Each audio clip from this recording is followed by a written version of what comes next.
Et salut tout le monde, nouvelle vidéo de revue de sujet bac 2023. On est ici sur le sujet Polynésie, jour 1 bac 2023. Hier, j'ai mis sur la chaîne la vidéo d'analyse du sujet centre étranger, jour 1 bac 2023, physique-chimie bien sûr. Et on va regarder ensemble là le sujet Polynésie. Donc 3 exercices, exactement comme le sujet centre étranger. Ce qui signifie donc sur cette session 2023, maintenant on est fixé, il n'y a pas d'exercice au choix. Donc 3 exercices, c'est les mêmes pour tout le monde. Un gros exercice sur 9 ou 10 points et 2 petits exercices sur plus ou moins 5 points. C'est exactement ça la configuration. Et là encore, sur ce sujet Polynésie, jour 1 2023, on a un gros exercice de chimie pour commencer. Donc on regarde ensemble, on découvre ensemble en fait, je vais regarder question par question plus ou moins rapidement. Et on va découvrir ensemble parce que j'ai pas lu le sujet exactement comme j'ai fait pour le sujet centre étranger. Alors un chimiste qui mérite d'être connu, Carl Friedrich Mohr. Le sel de mort, en fait, c'est un, comment dire, c'est un type d'exercice que tu fais en première spé physique-chimie. Il y a des histoires d'oxydoréduction qui parlent autour du sel de mort. Effectivement, là, on va nous parler du sel de mort. Donc, le sel de mort, l'objectif de cet exercice est d'illustrer à travers 3 exemples les principaux apports de mort à la chimie. Le sel de mort, le chauffage à reflux et le dosage par titrage. Je ne savais pas que le chauffage à reflux, ça venait de lui. Ok. Qui dit chauffage à reflux, a priori dit synthèse en chimie orga, on va voir ça. On va voir ça. Donc, première question, je lis en diagonale, hein, parce que après je te laisse faire de ton côté ce que tu peux faire. On est sur le contexte donc de la production du solide de sel de mort, je pense que c'est ça l'histoire. Ou bah alors la dissolution du sel de mort. Première question, écrire des demi-équations électroniques des couples oxydant-réducteurs Fe3+, Fe2+, O2H2O. Bon bah là on est fixé, pour ceux qui pensaient qu'il n'y avait pas d'oxydoréduction sur le sujet bac, si il peut y avoir de l'oxydoréduction, c'est pas parce qu'il n'y a pas les piles qu'il peut pas y avoir d'oxydoréduction. Donc effectivement, il faut savoir écrire des demi-équations d'oxydoréduction, il faut savoir les équilibrer du point de vue de l'échange d'un bon nombre d'électrons. Après il faut savoir sortir l'équation d'oxydoréduction, c'est ce qu'on te demande pour la question Q1. Question Q2, vérifier que la valeur de la masse molaire du sel de mort est égale à 392 grammes par mol. Donc pour la masse molaire, ce que tu dois faire, c'est considérer les masses molaires atomiques de chacun, donc des atomes constituant le sel de mort, dont la formule brute, dont la formule chimique est donnée ici, et sortir la masse molaire moléculaire, 392. Ça se fait bien. Calculer la valeur de la concentration en soluté apporté. Ça se fait bien. Donc là, il y a plusieurs questions dans la question Q3. Calculer la valeur de la concentration en soluté apporté. Montrer alors l'intérêt du sel de mort en expliquant comment on peut connaître simplement la concentration en quantité de matière à feu de plus des ions présents dans la solution. Bon, bah ça a rapport avec le contexte des questions Q1, Q1, Q2, mais Q1 en particulier. Donc, je pense qu'il faut juste comprendre correctement ce qui se passe ici au niveau de l'équation. C'est une dissolution, hein, c'est une dissolution du sel de mort, donc ça te donne du Fe2+. Pour la concentration, en fait, tu retrouves, bref, tu retrouves facilement la concentration du sel de mort grâce à Fe2+. Bon, les premières questions, je pense qu'elles sont assez rapides. Chauffage à reflux.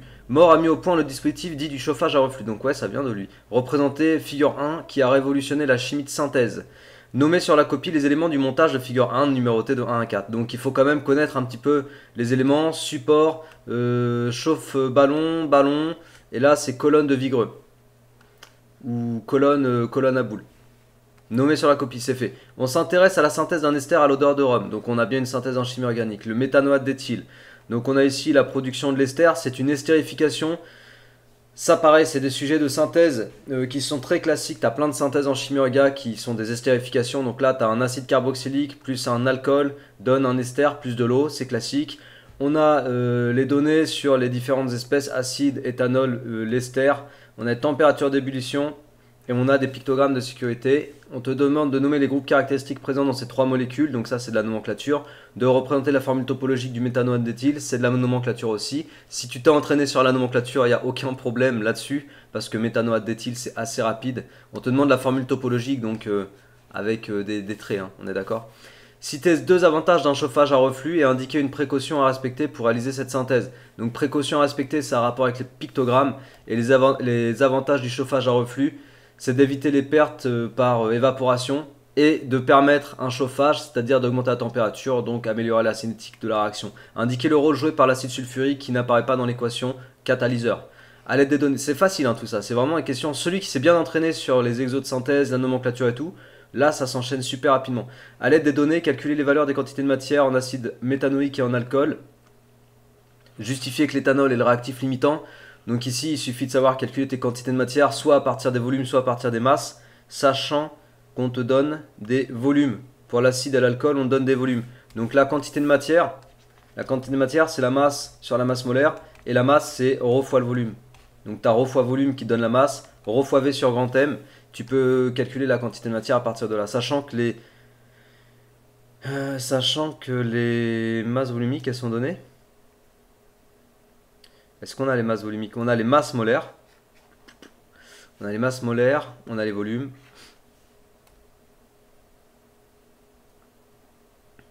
Est-ce qu'on a les masses volumiques? Ah, elles sont données ici. Ok, j'avais pas vu.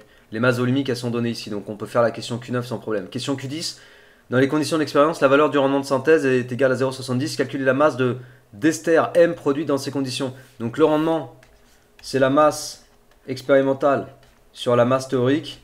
C'est aussi, tu peux faire aussi quantité de matière expérimentale sur quantité de matière théorique. La quantité de matière théorique, tu la trouves à partir du Xmax. Donc à partir du moment où tu sais trouver la quantité de matière théorique et que tu connais le rendement, tu peux déterminer la quantité de matière expérimentale. Si tu as la quantité de matière expérimentale, tu as la masse expérimentale. Ok? Easy. À l'aide des températures d'ébullition, alors pour optimiser le rendement de cette synthèse, il est possible de mettre en œuvre un montage de distillation fractionnée, donc représenté figure 2, à l'aide de la température d'ébullition fournie dans le tableau. Expliquer en quoi le montage de distillation fractionnée permet d'optimiser le rendement de la synthèse de méthanoate d'éthyle. Donc là, il faut comprendre que pour optimiser, on est dans les histoires d'optimisation d'une synthèse.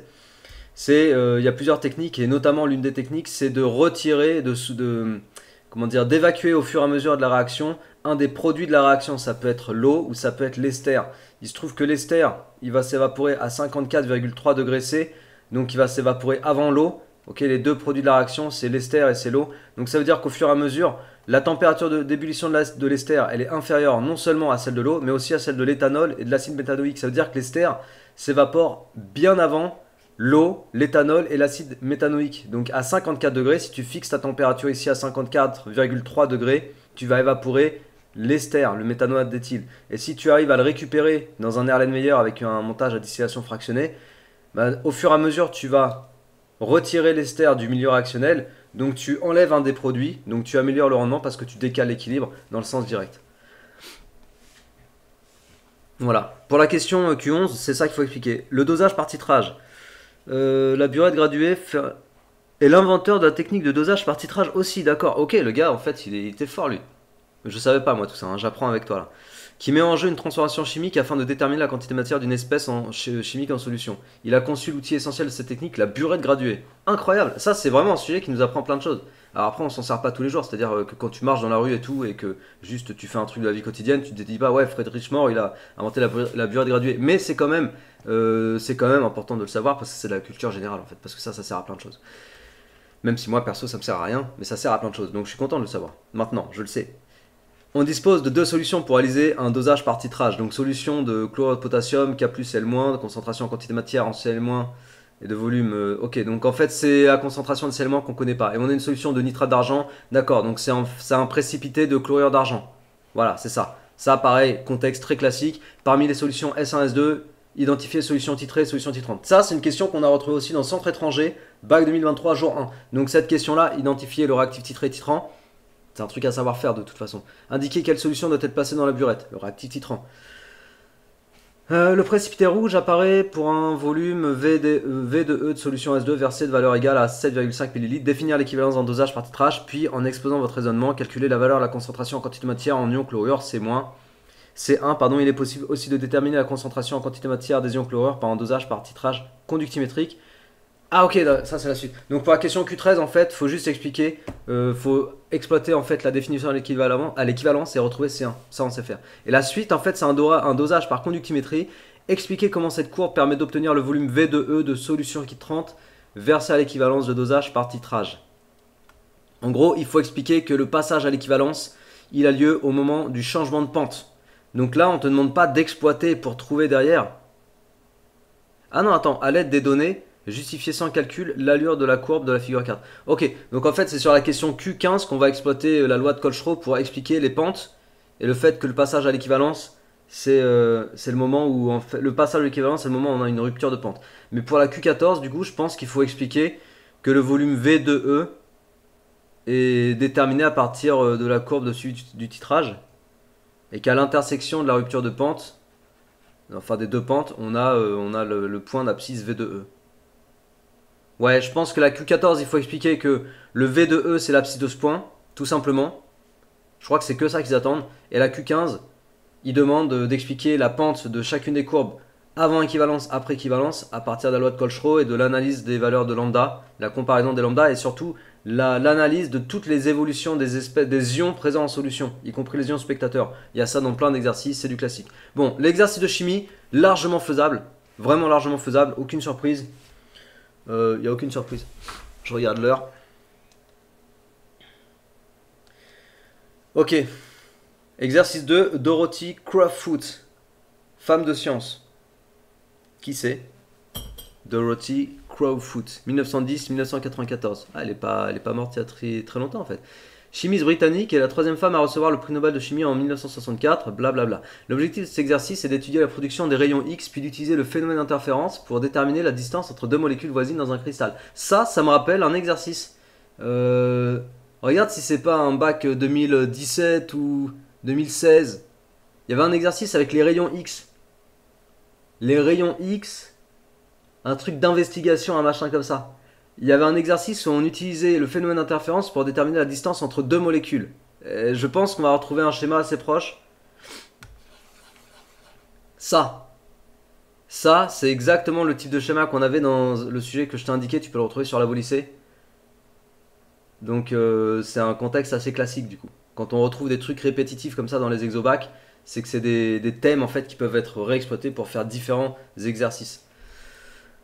Alors, en premier, on va voir de la méca, là, s'il y a un champ électrique. Ça, c'est de la méca 2, champ électrique. Pour tous ceux qui disaient, ouais, ça tombe pas souvent, tiens, méca 2, champ électrique. T'as deux plaques AB séparées d'une distance D assimilable aux armatures d'un condensateur plan alimenté par un générateur de tension électrique G. Un filament électrique chauffé par effet Joule, il est ici, produit des électrons qui sont accélérés entre les armatures. Donc c'est un accélérateur d'électrons. Les électrons percutent les atomes de la plaque B et provoquent l'émission de rayons X. Donc en fait, les électrons, ils arrivent là. Ils sont accélérés, ils tapent au point S et ils émettent des rayons X. C'est ça le topo. Donc on a toutes les données, la tension, la distance. La distance, elle est là. Ouais, elle est là. La charge élémentaire, la masse. On a tout ce qu'il faut. Et la relation entre E, U et D, tiens, ils sont gentils de la rappeler, c'est là. Valeur d'un électron-volt. Ok, on va avoir besoin de convertir. Incroyable. Alors, question Q1. Donner l'expression de F en fonction de E sur la copie, reproduire les deux plaques, représenter sans souci d'échelle la force en un point quelconque. Question classique. Sachant qu'on néglige le poids de l'électron, donc il n'y a pas le poids pris en compte, à l'aide de la deuxième loi de Newton, établir l'accélération. Classique. Montrer que l'expression de Vx est sous cette forme-là. Classique. Établir l'équation horaire xt. Donc tout ça, c'est tu déroules.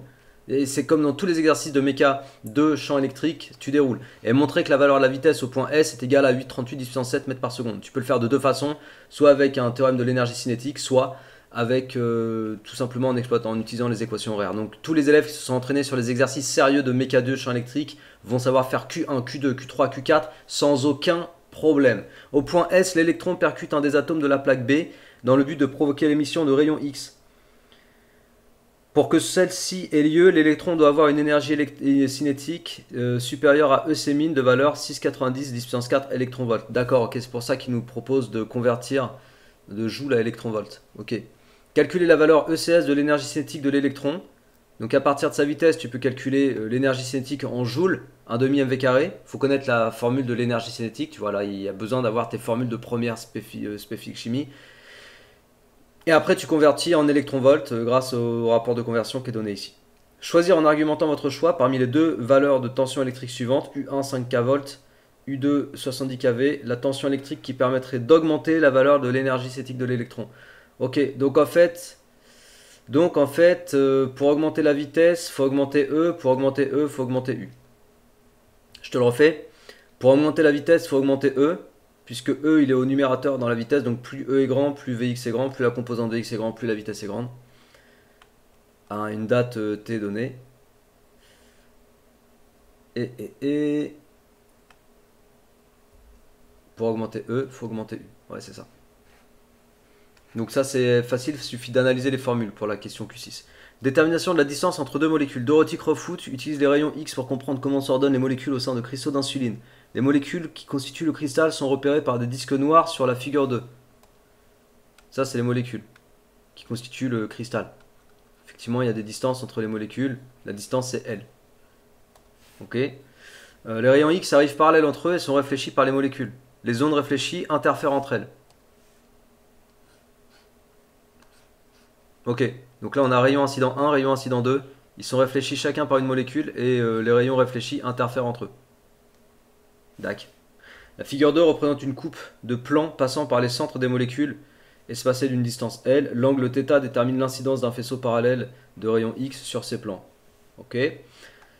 Un dispositif non représenté sur la figure 2 permet de superposer sur un écran les rayons 1 et 2 réfléchis. Ah, là on va avoir des histoires d'ondes qui se superposent ou pas, je pense. À l'aide de la figure 3, celle-là, représentant l'évolution temporelle de l'amplitude des trois ondes alpha, bêta et epsilon, en ce point,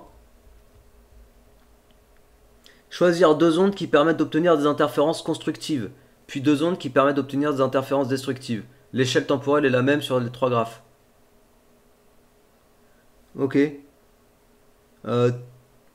Clairement, l'onde alpha et l'onde epsilon, elles sont en opposition de phase. Je sais pas si tu vois, mais c'est clairement de l'opposition de phase. Hein. Quand là, tu es en mini d'amplitude, là, tu es en maxi. Quand là, tu es en maxi, là, tu es en mini. Et on est sur la même échelle, ils te disent on est sur la même échelle temporelle pour les trois graphes. Donc les axes des abscisses sont les mêmes en fait. Donc clairement, alpha et epsilon ont en opposition de phase. Elles interfèrent de façon destructive. Et ensuite, tu dois prendre des ondes qui sont en phase.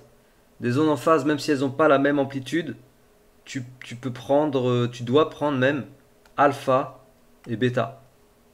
Les ondes, elles sont en phase. Elles ont le mini d'amplitude au même moment, elles ont le maxi d'amplitude au même moment. Ça se voit, hein.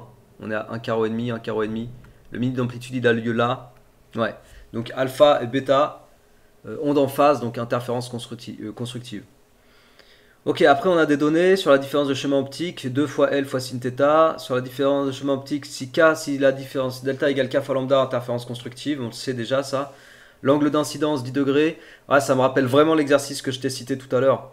Et puis c'est le même contexte. Et puis il y a un exercice dans un bouquin, alors je ne saurais plus dire quel bouquin, qui reprenait cet extrait de sujet bac dont je t'ai parlé tout à l'heure, et qui le remasterisait en mode nouveau programme. On avait exactement une question comme ça. C'est pareil. À l'aide des données précédentes, déterminer la valeur de la longueur L dans le cristal, dans le cas où l'on obtient des interférences constructives pour une différence de chemin optique minimale. Donc la différence de chemin optique, elle est minimale si tu as delta égale 0. Non, pardon, K est un entier non nul. Donc si K est différent de 0, K est un entier différent de 0, donc N étoile, désolé pour ceux qui font pas spé maths, mais N étoile ça veut dire entier naturel non nul. Ah, ils disent juste entier non nul en fait. Donc c'est Z étoile. Voilà. Donc la différence de marche, elle est minimale si K égale 1. Je prends pas les valeurs négatives. Si K égale 1, donc on a delta égale 1 fois lambda. Donc ça fait delta égale lambda. Et après, tu as delta qui est égal à 2L sin θ. Donc du coup, tu peux poser que 2L sin θ, delta min, c'est ça. Donc 2L sin θ est égal à lambda, et puis tu isoles L. Et ça te donne la question Q8. La valeur de la longueur L dans le cristal. Ok, c'est tout? Ah ouais, d'accord, c'était juste une petite question. Bon, easy. Allez, dernier exo. Quelle heure il est? Ah ouais, faut qu'on se termine là. Dernier exo. Soucieux de diminuer son impact carbone, un particulier souhaite... Alors, pompe à chaleur, ouais, c'est de la thermo ça. Pour tous ceux qui disaient, ouais, la thermo, nanana, y a pas d'équadif, ça tombera pas. Centre étranger, jour 1, thermo, exercice 3. Centre étranger, Polynésie, jour 1, thermo, exercice 3. Donc la thermo, ça tombe. Il n'y a pas besoin d'équadif pour faire des beaux exos de thermo. Pompe à chaleur, habitation. Soucieux de diminuer son impact carbone, en particulier souhaite remplacer la chaudière à gaz de son habitation par un système de chauffage bas carbone. Une entreprise spécialisée lui propose alors une pompe à chaleur RO. Pompe à chaleur PAC, en abrégé RO, est un dispositif de chauffage qui effectue un transfert thermique depuis l'air extérieur vers l'eau chaude circulant dans les radiateurs de l'habitation. Elle est constituée d'un module situé à l'intérieur de l'habitation et d'un autre à l'extérieur. L'objectif de cet exo est d'étudier l'adaptation de la pompe à chaleur avec l'habitation du particulier. Puissance maximale fournie pour chauffer les radiateurs, 7 kW. Un niveau d'intensité sonore mesuré du module extérieur, 46 dB. Ah, on va avoir de l'acoustique dans l'exercice. T'as vu, on parle de décibels, donc on va voir l'acoustique. Effectivement, le module extérieur, il doit faire du bruit, donc on s'intéresse à savoir si ça va être gênant, j'imagine. étude thermodynamique de la pompe à chaleur. Donc ici, on a une paroi, on a une température intérieure, une température extérieure, 19 et 2 degrés, on est en plein hiver, et on va s'intéresser à du transfert à travers la paroi, identifiant, justifiant le mode de transfert thermique, bon, s'effectuant au travers d'un mur. Ça, c'est facile. On rappelle que le flux thermique phi, c'est vraiment ça, c'est des questions de cours, hein. C'est vraiment des questions de cours. Question Q1, tu balances ton truc conduction, t'expliques pourquoi, transfert à travers une paroi, de proche en proche, sans transport de matière. Bref, c'est clean quoi. Le phi, le flux, on te rappelle la formule, donc pareil, on te donne tout. On te donne la formule de la résistance thermique, on te donne les unités. Indiquer en utilisant les deux relations précédentes comment évolue le flux thermique lorsque l'épaisseur du mur augmente. Bon, bah si E augmente, la résistance augmente. Si la résistance augmente, alors le flux diminue. Parce que la résistance et le flux sont inversement proportionnels pour un écart de température fixé. S'ils sont inversement proportionnels, ils évoluent de façon inverse. Quand RTH augmente, vu que c'est au dénominateur, phi diminue. Et c'est ça qu'on veut. On veut des résistances d'autant plus grandes.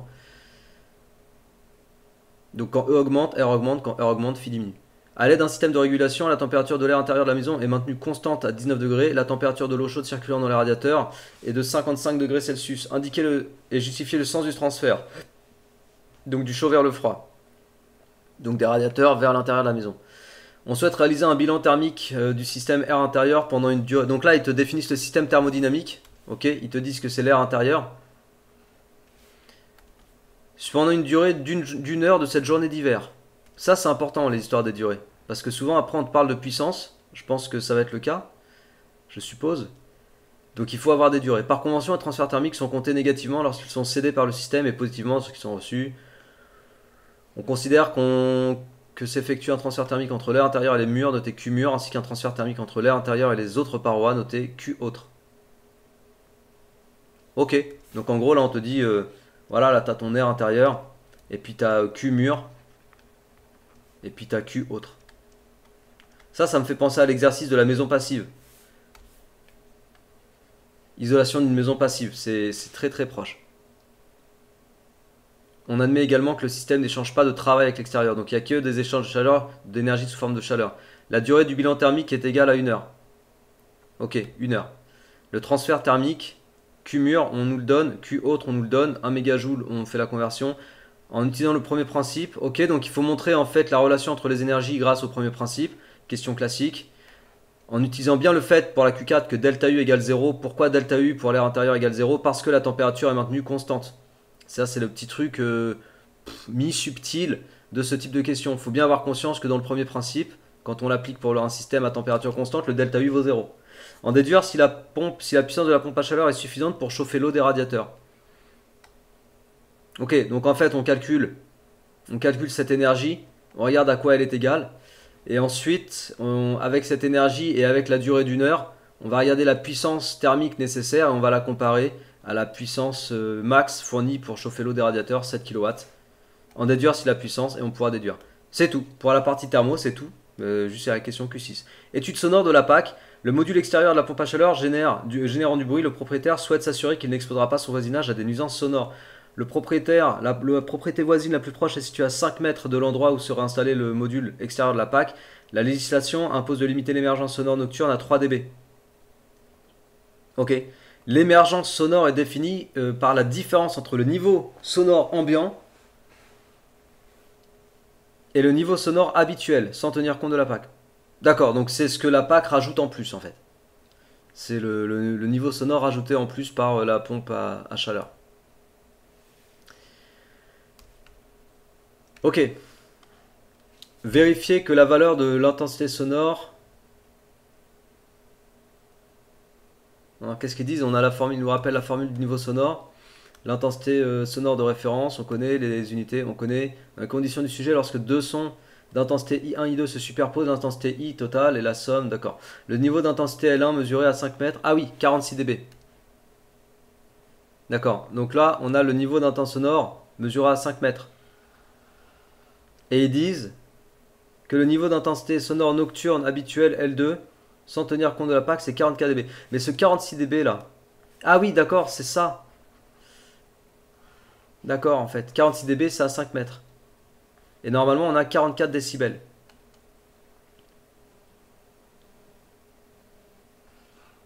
Vérifiez que la valeur du niveau d'intensité sonore L est égale à 48 décibels. Donc il faut aller rechercher à partir de L1, il faut aller rechercher I1, l'intensité sonore pour le module extérieur. À partir de L2, donc le niveau sonore habituel sans tenir compte de la PAC, il faut aller chercher I2. Je pense que c'est ça qu'on te demande. Ouais. Donc tu as l'intensité sans tenir compte de la pompe à chaleur. Tu as l'intensité de ce qui était mis par la pompe à chaleur, l'intensité sonore. Après tu vas aller regarder le I en ajoutant les deux intensités. Et après tu vas aller chercher L. Normalement ça doit redonner 48 décibels. En déduire si le propriétaire expose son voisinage à des nuisances sonores nocturnes supérieures au seuil réglementaire. Donc si avec la pompe à chaleur tu es à 48 dB et que sans pompe à chaleur tu es à 44 habituel, sans pompe à chaleur tu es à 44 dB. 48 moins 44, je prends ma calculette. Très drôle. Ça fait 4 décibels. Ok. Et c'est là que je fais une erreur de calcul. Ça serait énorme. 4 décibels, donc tu es supérieur à 3 dB. Donc ouais, il est hors tolérance. Il est supérieur au seuil réglementaire. C'est tout les amis, c'est tout. C'est tout, c'est tout, c'est tout. Donc je dirais exactement ce que je dis pour centre étranger jour 1. Exercices au pluriel qui sont classiques, ni trop durs ni trop faciles. Peut-être l'exercice de chimie, il y a des questions un peu plus péchues sur la partie oxydoréduction, éventuellement. Le reste, pour qui s'est entraîné sur nomenclature, synthèse en chimie regard, il n'y a pas de problème. Pour tous ceux qui se sont entraînés sur le titrage, pareil, il n'y a aucun problème parce que c'est que du classique, que du classique. L'oxydoréduction, je sais que ça peut poser un peu plus de soucis parce que c'est moins travaillé en terminale, voilà. Mais normalement, c'est bien travaillé en première. Donc, à nouveau, hein, petit message à tous ceux qui pensent que le programme de première n'est pas forcément important. Il l'est sur bien des aspects. Et sur l'oxydoréduction, il l'est. Sur la partie énergie, il l'est. Parce que, par exemple, celui qui ne se souvient plus de l'énergie cinétique, 1,5 MV carré, eh ben, on peut pas faire cette question-là, en fait. Et voilà, c'est tout. Donc, bon, mis à part ça, non, des exercices au pluriel classiques qui permettent de taper du 20 si on est chaud bouillant et qu'on veut aller chercher la performance, mais qui permettent aussi de choper des 10 si on est en difficulté et qu'on veut se rattraper aux branches, parce qu'il y a de quoi se rattraper aux branches. Il n'y a pas énormément de questions de cours, mais il y a quand même des résultats intermédiaires, comme lui par exemple, comme la masse molaire tout à l'heure à calculer, qui te permettent de retrouver vraiment, même, ouais, il y a pas mal de questions où on peut retrouver en fait des valeurs. Je sais plus si ici il mettait aussi des valeurs à retrouver. Non, ouais, un petit peu vers la fin du dernier exercice, pas trop avec les énergies. Mais en tout cas, voilà, on a de quoi se rattraper aux branches et savoir sur quel résultat on doit tomber pour pouvoir être sûr d'avoir la bonne réponse. Allez, c'est tout pour cette vidéo présentation découverte du sujet Polynésie 2023, bac Polynésie 2023, jour 1. J'espère que ça t'a plu. Travaille bien, motive-toi bien, bonne continuation dans les révisions les amis et on se dit à très bientôt sur la chaîne. Ciao!